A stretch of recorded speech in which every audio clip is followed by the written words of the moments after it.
నమస్తే ఓర్గలు 9 నేషన్ టీవీకి స్వాగతం. జిహెచ్ఎంసీ మేయర్ గద్వాల్ విజయలక్ష్మి కాంగ్రెస్ లో చేరారు. సీఎం రేవంత్ రెడ్డి సమక్షంలో కాంగ్రెస్ లో చేరారు. కాంగ్రెస్ రాష్ట్ర వ్యవహారాల ఇన్ఛార్జ్ దీపాదాస్ మున్షి సీఎం రేవంత్ రెడ్డి కండువ కప్పి విజయలక్ష్మిని పార్టీలోకి ఆహ్వానించారు. విజయలక్ష్మి తండ్రి బీఆర్ఎస్ సీనియర్ నేత కేశవరావు కూడా 2-3 రోజుల్లో కాంగ్రెస్ లో చేరనున్నారు. మార్చి 29న సీఎం రేవంత్ రెడ్డిని కలిసిన కేకే తాను 55 ఏళ్లు కాంగ్రెస్ లో ఉన్నానని తిరిగి సొంత ఇంటికి వస్తున్నట్లుగా చెప్పారు. మరో సీనియర్ నేత స్టేషన్ గన్పూర్ ఎమ్మెల్యే కడియం శ్రీహరి కూడా తన కూతురుతో పాటు కాంగ్రెస్ లో చేరనున్నారు.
కాంగ్రెస్ ఇండియా కూటమి అంటే ఎన్డీఏ భయపడుతుందని అన్నారు కర్ణాటక పార్టీ అధ్యక్షులు ఉప ముఖ్యమంత్రి డీకే శివకుమార్.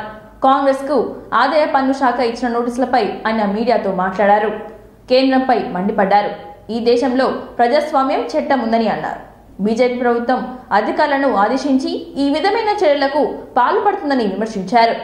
ఇండియా కూటమిని చూసి బీజేపీ సర్కార్ భయపడుతుందని, అందుకే దర్యాప్తు సంస్థలతో ప్రతిపక్షాలను టార్గెట్ చేస్తుందని ఆరోపించారు. త్వరలో జరగబోయే పార్లమెంట్ ఎన్నికల్లో ఇండియా కూటమి ఎన్డీఏని ఓడించబోతున్నామని అన్నారు. ఈ విషయం బీజేపీకి అర్థమైందని, ఎన్నికలు ఓడిపోతామని తెలుసు, అందుకే ప్రతిపక్షాలను భయపెట్టేందుకే ప్రయత్నిస్తున్నారని ఆయన ఫైర్ అయ్యారు. నిన్న రాత్రి తనకు కూడా ఐటీ నోటీసులు అందాయని అన్నారు. ఇప్పటికే పరిష్కారమైన విషయంలో తనకు ఐటీ నుండి నోటీసులు వచ్చిందని తెలిపారు డీకే శివకుమార్.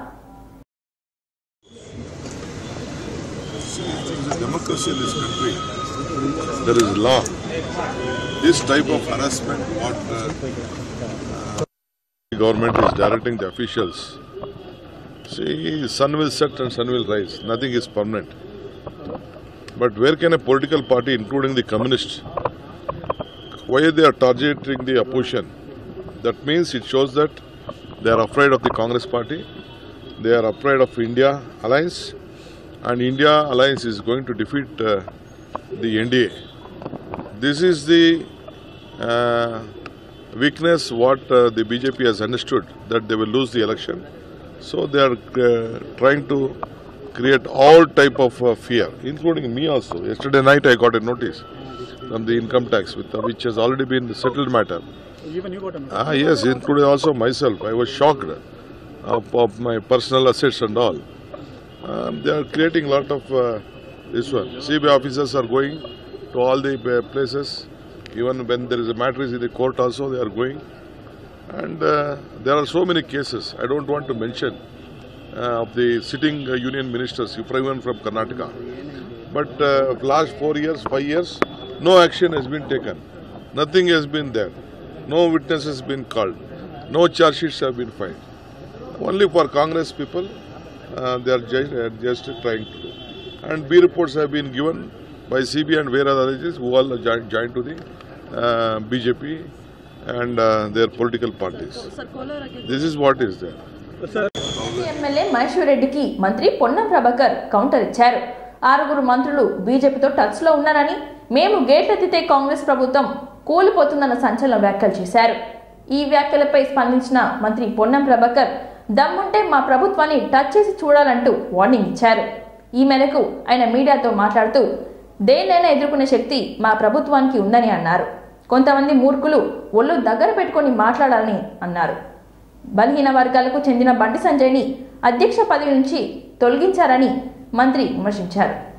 బలహీన వర్గాలకు మేలు చేసేది కాంగ్రెస్ మాత్రమేనని పొన్నం ప్రభాకర్ అన్నారు. కనీసం పార్టీ పదవులనైనా బీసీలకు ప్రాధాన్యం ఇచ్చారా అని ఆయన ప్రశ్నించారు.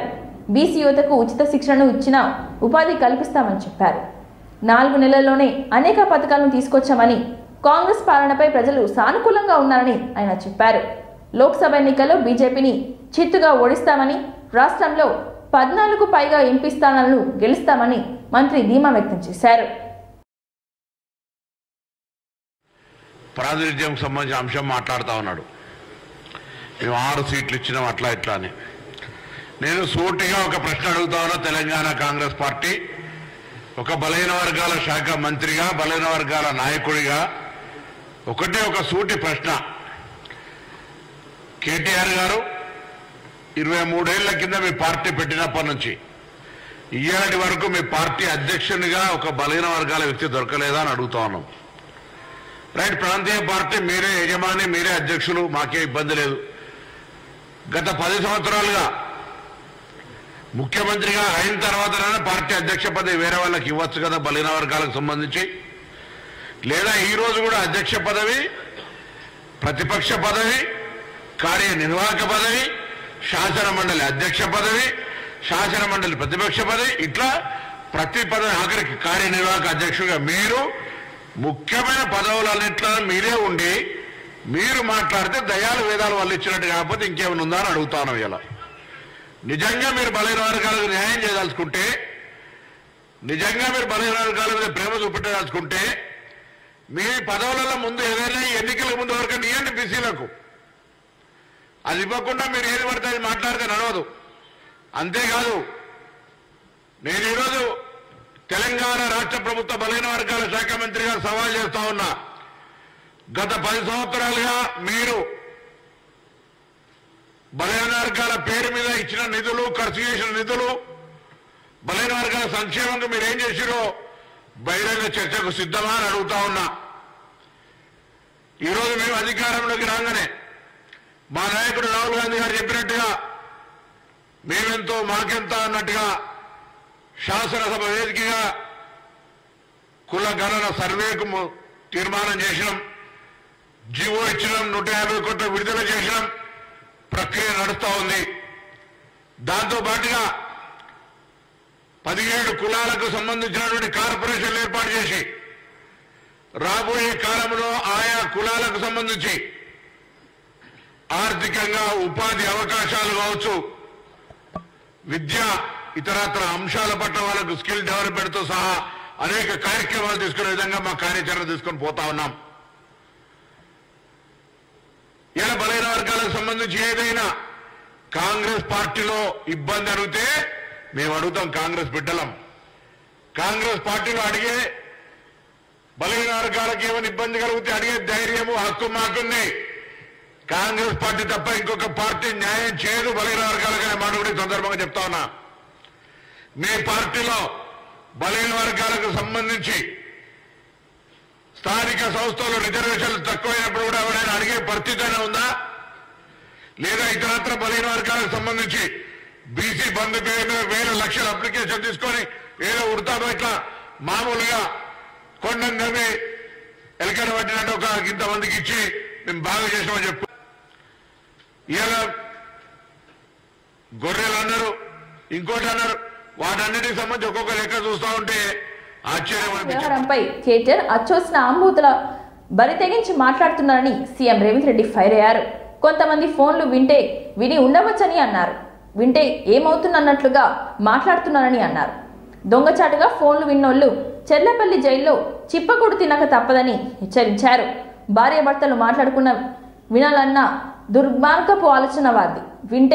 విన్నామంటున్న కేటీఆర్కు మంది సంవత్సరాల్లో వేలు పెట్టి చేసింది ఏం పని అని ఆయన అన్నారు.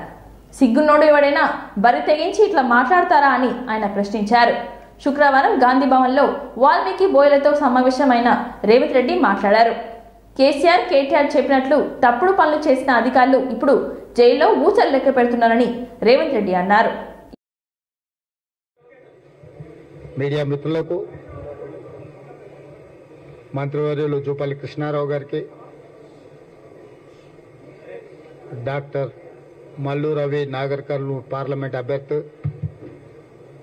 మంత్రివర్యులు పొన్నం ప్రభాకర్ గారు, మహబూబ్ నగర్ పార్లమెంట్ కాంగ్రెస్కి ప్రత్యేకమైన అభిమానం, ప్రత్యేకమైన కార్యాచరణ. మొన్న మంత్రివర్గ సమావేశంలోనే నిర్ణయాలు తీసుకున్నాం. ఇంకా కొన్ని నిర్ణయాలు తీసుకుంటుందని చెప్పి మీకు అందరితో తెలియజేస్తాం. అదేవిధంగా మంత్రి గారితో మాట్లాడి వాటిని ఒక కొలిక్కి పట్టుకొని రండి. నాకు ముందు నుంచి కూడా గద్వాల అలంపూర్ ప్రాంతంలో ఉండే పిల్లను అటువైపు ఇటువైపు చూడకుండా 100% కాంగ్రెస్ పార్టీతో మీరు ఉండండి. తెలంగాణలో కాంగ్రెస్ ప్రభుత్వం ఒక ఆదర్శంగా నిలబడ్డది. ఢిల్లీకి వెళ్తే మిగతా 500 కోట్లతోని ఇందిరమ్మ ఇండ్ల పథకాన్ని వీటన్నిటిని కూడా మన 100 రోజులైంది. సరిగ్గా 100 రోజులు మనము సంపూర్ణంగా పరిపాలన మీదనే సంఖ్యలు చూసుకుంటాడన్నప్పుడే మనం ఎక్కువ పని చేస్తాం. తిండి పెడతాడో పెట్టడో, జీతం ఇస్తాడో ఇయ్యడో అని అంటే కోసం మనం ప్రయత్నం చేస్తున్నాము. అంటే ఎన్నికల కంటే ముందు మనం ఏదైతే మాట ఇచ్చినామో, ఎవరు ఏం మాట్లాడుకుంటారో, ఎవరింట్లో భార్య భర్తలు మాట్లాడుకున్నా వినాలన్న దుర్మార్గమైన ఆలోచన గత ప్రభుత్వం చేసింది. ఆయన మాట్లాడుతుండే కేటీఆర్ కొద్దిమంది విన్నామని. ఏం పనే మంది సంసారాలలో ఏలు పెట్టి చూసే పని మీకు? ఎవరన్నా సిగ్గునోడు అట్లా మాట్లాడతాడా? ఇంటే విన్నాం కొంతమంది ఫోన్లు, ఇంటే ఏమవుతుందంట? ఎవరన్నా గిట్లా భర్తగించేవాడన్నా మాట్లాడతాడా? ఇంటే ఏమవుతుంది? గదే అవుతుంది. చెర్లపల్లిలో చిప్పకూడి తినాల్సి వస్తుంది. ఇప్పుడు వాళ్ళు చెప్పినట్టు ఉన్న అధికారులు ఈరోజు ఊచలు లెక్క పెడుతున్నారు. ఆయన అంతకంటే ముందే చెప్పినాం, వద్దురాని ఆయన వాళ్ళు దుర్మార్గులు, దోపిడీదారులు, దొంగలు, అలా మాటలు విన్నారంటే మీరు జైలుకు పోతారు, మిమ్మల్ని తర్వాత తిరిగి కూడా చూడారని. ఇవాళ కేసులలో ఇరుక్కున్న వాళ్ళని అయ్యో పాపం అని కూడా అంటలేరు. వాళ్ళు చేసినాం ఇట్లనే చేస్తాం. ఎవడు మాట్లాడతాడు? ఊర్లలో ఆవారగాడు మాట్లాడతాడు, తాగుపోతాడు మాట్లాడతాం. గట్లనే చేస్తాం, మేము బజార్లో బట్టలు ఇప్పుకొని తిరుగుతాం. అయితే ఏందని ఊర్లలో అన్నారు? ఎవడంటాడు? తాగుపోతాడు, తిరిగిపోతాడు అంటాడు. గట్ల మేము ఇట్లనే ఉంటాం. ఊర్లో ఎవరైనా పెద్ద మనిషి పిలిచారా, ఇది మంచిది కాదురా నాయన, పద్ధతి మార్చుకో అంటే మేము ఇట్లనే ఉంటామా? ఏం నువ్వేంది నాకు చెప్పేది? సేమ్ కేటీఆర్ కూడా భర్తగించిన అచ్చో సాంబోతులాగా మాట్లాడుతుండు. దాని ఫలితం దానికి ఉంటుంది. కాకపోతే దాని ఒక క్రమ పద్ధతిలో విచారణ చేసి చట్టపరంగా చర్యలు తీసుకోవాలి. కాబట్టి విచారణ జరుగుతుంది. అంతకుముందు ఎవరైనా ఫోన్లలో మాట్లాడుకోవాలన్నా భయపడేది. ఎవరైనా కలిస్తే ఎవరో రికార్డ్ చేస్తుండ అని భయం ఉండే. ఇవాళ ఎవరైనా స్వేచ్ఛగా వాళ్ళ జీవితాలలో వాళ్ళు స్వేచ్ఛగా మాట్లాడుకునే పరిస్థితి రాష్ట్రంలో స్వేచ్ఛ తీసుకొచ్చినాము. ఇవాళ ఏదున్నా సచివాలయానికి వెళ్ళి మనం చెప్పుకునే పరిస్థితి ఉంది. అందుకే ఇవాళ నిన్న ఎమ్మెల్సీ ఎన్నికలు జరిగినాయి. ఇవ్వలేదంటూ బీఆర్ఎస్ తప్పుడు ప్రచారం చేస్తుందని డిప్యూటీ సీఎం బట్టి విక్రమార్క అన్నారు. 64,75,000 మంది రైతులకు 5,575 కోట్లు పెట్టుబడి సాయం అందించామని చెప్పారు. 92% మంది రైతుల ఖాతాల్లో డబ్బులు జమ చేశామని లెక్కలతో సహా వివరించారు. గత ప్రభుత్వం కంటే తాము రైతు బంధు డబ్బులను రైతులకు చాలా స్పీడ్గా వేస్తున్నామని చెప్పారు. దీనిపై చర్చకు సిద్ధమని సవాల్ విసిరారు. హైదరాబాద్ గాంధీ భవన్లో పీఈసీ సమావేశం తర్వాత మీడియాతో మాట్లాడారు. 1వ తారీఖు నాడే ఉద్యోగులకు జీతాలు వేస్తున్నామని చెప్పారు. మూసీ నది సుందరీకరణ, RRR నిర్మాణానికి ప్రత్యేక చొరవ తీసుకొని ఇప్పటికే కేంద్ర ప్రభుత్వం పెద్దలను కలిశామని చెప్పారు. RRR భూసేకరణ కోసం నిధులు మంజూరు చేస్తామని, భూసేకరణ ప్రక్రియ మొదలు పెడుతుందామని చెప్పారు. కాంగ్రెస్ 100 రోజుల పాలనలో చేసిన అభివృద్ధి సంక్షేమ కార్యక్రమాలపై చర్చకు సిద్ధమని అన్నారు.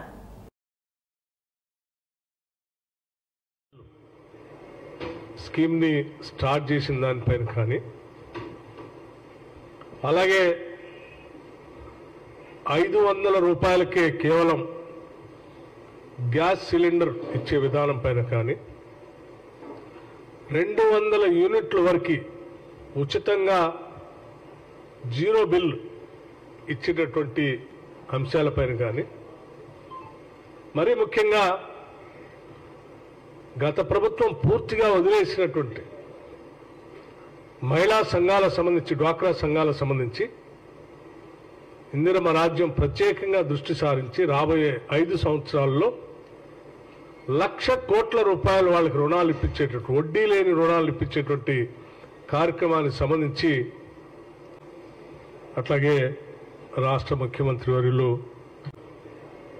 స్కీమ్ని స్టార్ట్ చేసిన దానిపైన కానీ, ఈ సంవత్సరానికి సంబంధించి జాబ్ క్యాలెండర్ కూడా ప్రకటించినందుకు అంగన్వాడీ వర్కర్స్, ఆశా వర్కర్స్ మధ్యాహ్న భోజనం వంట చేసే అఖిల భారత కాంగ్రెస్ కమిటీ తయారు చేసినటువంటి మేనిఫెస్టో, కాంగ్రెస్ పార్టీ పక్షాన తయారు చేసినటువంటి మేనిఫెస్టోని ఈరోజు పెద్ద ఎత్తున ప్రచారం దేశవ్యాప్తంగా జరుగుతాం ఉన్నటువంటి మా కార్యకర్తలందరికీ పిలిపిస్తా ఉంది పీస్. అట్లాగే రాష్ట్రం పార్టీ అధికారంలోకి వచ్చిన తర్వాత పార్టీ ద్వారా నామినేట్ చేసినటువంటి పార్లమెంట్ సభ్యులకి మీ ద్వారా మేము తెలియజేసేది ఏంటంటే, దాదాపు అంటే కరెక్ట్ లెక్క నేను చెప్తా ఉన్నాను, రైతులందరికీ 5 ఎకరాల వరకు ఇప్పటికే పూర్తిగా రైతు బంధుకు సంబంధించిన డబ్బులు వేయటం జరిగింది. మిగతా అన్ని కూడా ప్రోగ్రెస్లో ఉన్నాయి. 64,75,000 మంది రైతులకి 5,575 కోట్లు ఇప్పటికే రైతు బంధు రూపేణ వారి వారి అకౌంట్లో వేయటం జరిగింది. ఇక మిగిలి ఉన్నటువంటి అంటే దాదాపు మిగిలి ఉన్నటువంటి కేవలం కంటిన్యూ చేస్తూ ముందుకు తీసుకుని వెళ్తా ఉన్నాం. ఉదాహరణకి చాలా సందర్భాల్లో కేటీఆర్ గారు కానీ లేకపోతే టీఆర్ఎస్ పార్టీ సంబంధించిన నాయకులు మాట్లాడుతూ ఉన్నారు, రైతు బంధు వేయట్లేదు, రైతు భరోసా చెప్పారు, చెప్పిన దాని ప్రకారం ఏమీ చేయట్లేదని చెప్తా ఉన్నారు. వారికి నేను చర్చించడానికి చాలా సిద్ధంగా ఉన్నాను. ఆర్థిక శాఖ ఉంటే టీఆర్ఎస్ పార్టీ నుంచి రైతు బంధు పైన మీరు ఇచ్చినటువంటి సమయం, మేము ఇచ్చిన సమయం లోపల చర్చించడానికి. ఎన్నికల హడావిడి ముమ్మరమైంది. అధికార ప్రతిపక్షాల ప్రచారం కూడా మొదలు పెట్టడంతో రాష్ట్ర రాజకీయ రణరంగంగా మారింది. వైసీపీ అధినేత జగన్ మేమంతా సిద్ధం పేరుతో రోడ్ షోలు, బహిరంగ సభల ద్వారా ప్రచారం నిర్వహిస్తున్నారు. ప్రస్తుతం రాయలసీమ జిల్లాలోని ప్రచారం నిర్వహిస్తున్న జగన్ ఒకవైపు ప్రచారం చేస్తూ మరోవైపు పార్టీలోకి చేరేవారిని ఆహ్వానిస్తూ ఫుల్ బిజీగా గడుపుతున్నారు. ఇప్పటికే ప్రతిపక్ష పార్టీల నుండి చాలా మంది కీలక నేతలు వైసీపీలో చేరగా తాజాగా టీడీపీకి చెందిన మరో కీలక నేత వైసీపీలో చేరారు. Kalyandurg TDP in charge Umamaheshwar Naidu CM Jagan సమక్షంలో పార్టీలో చేరారు. కర్నూలులో పర్యటిస్తున్న జగన్ కండువ కప్పి ఉమామహేశ్వర్ నాయకుడును పార్టీలోకి ఆహ్వానించారు. అతనితో పాటు కళ్యాణదుర్గానికి చెందిన పలువురు కీలక టీడీపీ నాయకులు వైసీపీలో చేరారు. వాస్తవం ఉంది అని మీరు కూడా అనుకుంటే మీ అందరితో కూడా నేను కోరేది ఒక్కటే, ఓటు వేసేటప్పుడు ఖచ్చితంగా మీ బిడ్డకు తోడుగా ఉండవలసిన అవసరాన్ని గమనించమని కోరుతా ఉన్నా.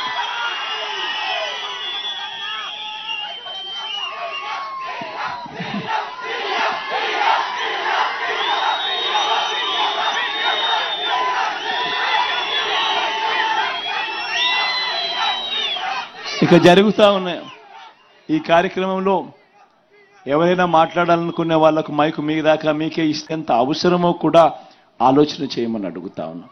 ఈరోజు మొట్టమొదటిసారిగా మన గ్రామంలోకి అడుగులు పెట్టిన వెంటనే 10 అడుగులు వేస్తే ఒక సచివాలయం కనిపిస్తుంది. గతంలో లేదు, ఈ 58 నెలల కాలంలోనే వచ్చింది. అదే సచివాలయం పరిధిలోనే ప్రతి 60-70 ఇళ్లకు కూడా మ్యాపింగ్ చేసి ఒక వాలంటీర్ వచ్చి మన ఊరి పిల్లాడే మనందరికీ కూడా ఇంటి వద్దకే వచ్చి సేవలు అందించే కార్యక్రమం, ఇవన్నీ కూడా గతంలో ఖాయమని తెదేపా అధినేత చంద్రబాబు నాయుడు అన్నారు. 5 ఏళ్లలో రాయలసీమకు ఏం చేశారో చెప్పాలని సవాల్ విసిరారు. పొద్దుటూరులో ప్రజాగళం ప్రచార సభలో చంద్రబాబు ప్రసంగించారు. జగన్ కు రాయలసీమ అంటే హింస, హత్య, రాజకీయాలు, తెదేపాకు సీమ అంటే నీళ్లు, ప్రాజెక్టులు, పరిశ్రమలని ఆయన అన్నారు. రైతులను రాజు చేయడం అంటే తెదేపా సంకల్పం. పులివెందుల ప్రజలకు కూడా జగన్ను నమ్మేది లేదని అన్నారు. విపరీతమైన మార్పు వచ్చింది, ట్రెండ్ మారింది, వైకాపా బెండు తీస్తారు. వైకాపా నేతల దాడులకు తెదేపా కార్యకర్తలు భయపడేది లేదని ఆయన అన్నారు. పేదవాళ్లకు న్యాయం జరగడమే ఆశయంగా మొట్టమొదటి నుంచి కూడా చెప్పాడు. ఎట్టి పరిస్థితుల్లో జగన్ గెలవకూడదు. జగన్ విషయం నేను చిన్నప్పటి నుంచి చూశాను. కరుడు కట్టిన దుర్మార్గుడు ఈ జగన్. ఈయన్ని గెలవకుండా ఉండడానికి వ్యతిరేక ఓటు చీలకుండా ఉండడానికి మేము పొత్తు పెట్టుకుంటామని చెప్పిన మొదటి వ్యక్తి పవన్ కళ్యాణ్ అని చెప్పి మీకు తెలియజేస్తున్నా. ఆయన్ని ప్రొద్దుటూరు సభలో మనస్ఫూర్తిగా అభినందిస్తున్నా. ఇకపోతే రాష్ట్రంలో 12 లక్షల కోట్ల రూపాయల అప్పుంది. వేసిన స్టీల్ ప్లాంట్ కి మళ్ళా ఫౌండేషన్ వేయడం, ప్రజల్ని మోసం చేయడం, పరిశ్రమలు తరిమేయడం. ఈరోజు మీరు చూస్తే నేను కియా మోటార్ తెస్తే నేను తెచ్చిన జాకీ పరిశ్రమ ఇతర రాష్ట్రాలకు పారిపోయే పరిస్థితి వచ్చింది. అమర్ రాజా పారిపోయే పరిస్థితి వచ్చింది. దేనికోసం? కప్పం కట్టలేక, వీళ్ళ దౌర్జన్యాలు భరించలేక వాళ్ళు పారిపోతే తమ్ముళ్ళకు ఉద్యోగాలు వస్తాయని అడుగుతున్నా. మీ బ్రతికేంటని అడుగుతున్నా. అందుకే ఇంకో పక్క మీరందరూ గుర్తుపెట్టుకోవాలి, ఈ జగన్మోహన్ రెడ్డి పరిస్థితి ఉంటుందంటే ఒక ఉదాహరణ చెప్తున్నా. సీమ గతిని మార్చేది నీళ్లు, విద్య, పరిశ్రమలు, మౌలిక సదుపాయాలు. ఇవి చేస్తే రాయలసీమ కోనసీమగా తయారవుతుంది. కోనసీమ కంటే మిన్నగా తయారవుతుంది. ఎందుకు ఈ మాట వాడుతున్నానంటే కోనసీమలో ఒక కొబ్బరి చెట్లే వస్తాయి, లేకపోతే వరి పండుతుంది, కొన్ని వాణిజ్య పంటలే వస్తాయి. రాయలసీమలో పండని పంట లేదు. ఒక్క అరటేసుకుంటే, ఒక చీని వేసుకుంటే, కూరగాయలు పండిస్తే సిరులు పండే భూములు ఉన్నాయి, పండించే రైతాంగం ఉంది. నేతలు అయోమయంలో ఉన్నారని స్టేషన్ గన్పూర్ ఎమ్మెల్యే కడియం శ్రీహరి అన్నారు. ఆ పార్టీని వీడేందుకే సిద్ధమైన ఆయన తదుపరి కార్యాచరణపై దృష్టి సారించారు. కాంగ్రెస్ ఆహ్వానం నేపథ్యంలో ఆ పార్టీలో చేరేందుకు సన్నాహాలు చేస్తున్నారు. ఈ మేరకు కుమార్తె కావ్యతో కలిసి మంత్రుల నివాసం ప్రాంగణంలో తన అనుచరులతో సమావేశమయ్యారు. కాంగ్రెస్ నేతలు తనను పార్టీలోకి ఆహ్వానించారని 2 రోజుల్లో నిర్ణయం ప్రకటిస్తానని చెప్పినట్లుగా తెలిపారు. కడియం ఏ నిర్ణయం తీసుకున్నా మద్దతిస్తామని ఆయన అనుచరులు తెలిపారు. ఉమ్మడి వరంగల్ జిల్లా వ్యాప్తంగా బీఆర్ఎస్ బలహీన పడుతుందన్న కడియం పార్టీ నేతల నుంచి సహకారం లభించలేదని తెలిపారు. ఓడిపోయిన పార్టీ నుంచి పోటీ వద్దని కావ్య అనుకున్నట్లుగా చెప్పారు. కాంగ్రెస్ నుంచి పోటీ చేయమని పిలుపు వచ్చిందని, అందరి అభిప్రాయం మేరకు ఈ నిర్ణయం ఉంటుందని అన్నారు. ఆరూరి రమేష్ టికెట్ వద్దందుకే కావ్యకి ఇచ్చారని చెప్పారు. తనను విమర్శించే నైతిక హక్కు ఎవరికి లేదని ఆయన అన్నారు. నిర్ణయం ప్రకటిస్తానని నిన్న చెప్పడం జరిగింది. అందులో భాగంగానే ఈరోజు స్టేషన్ గన్పూర్ నియోజకవర్గానికి సంబంధించిన గత 30 సంవత్సరాలుగా నా రాజకీయ ప్రస్థానంలో నాతో కలిసి నడిచిన ముఖ్యులను, ప్రజాప్రతినిధులను, కార్యకర్తలను ఈరోజు కొంతమందిని, అందరినీ ఆహ్వానించలేకపోయినాం. షార్ట్ టైం ఉన్నది కాబట్టి అందరికీ చెప్పలేకపోయినాం. కానీ తెలుసుకొని చాలామంది వచ్చారు. ఊహించిన దానికంటే ఎక్కువ మంది వచ్చారు. దాదాపు ఒక 1000 మంది వరకు ఇవాళ ప్రతినిధులు, అందరూ కూడా ప్రతినిధులే పాల్గొన్నారు. వాళ్ళందరూ కూడా ఏకగ్రీవంగా ఒక మాట చెప్పారు. ప్రస్తుత రాజకీయ పరిస్థితులలో మీరు ఏ నిర్ణయం తీసుకున్నా మీ వెంట మేము ఉంటామని ఒక గట్టి భరోసా నాకు వాళ్ళు ఇచ్చారు. వాళ్ళందరికీ కూడా నేను హృదయపూర్వకంగా కృతజ్ఞతలు తెలియజేసుకుంటున్నా. నేను ఈరోజు సాయంకాలం 4 గంటల ప్రాంతంలో కానీ 5 గంటల ప్రాంతంలో కానీ విలేకరుల సమావేశాన్ని ప్రత్యేకంగా పెట్టి అన్ని విషయాలు వివరంగా చెప్తాను. Thank you sir. ఎప్పుడు చేరుతున్నారు సార్? వార్తలు సమాప్తం. మరిన్ని వార్తలతో మళ్ళీ కలుద్దాం. చూస్తూనే ఉండండి ఓరుగల్లు 9 నేషనల్ టీవీ.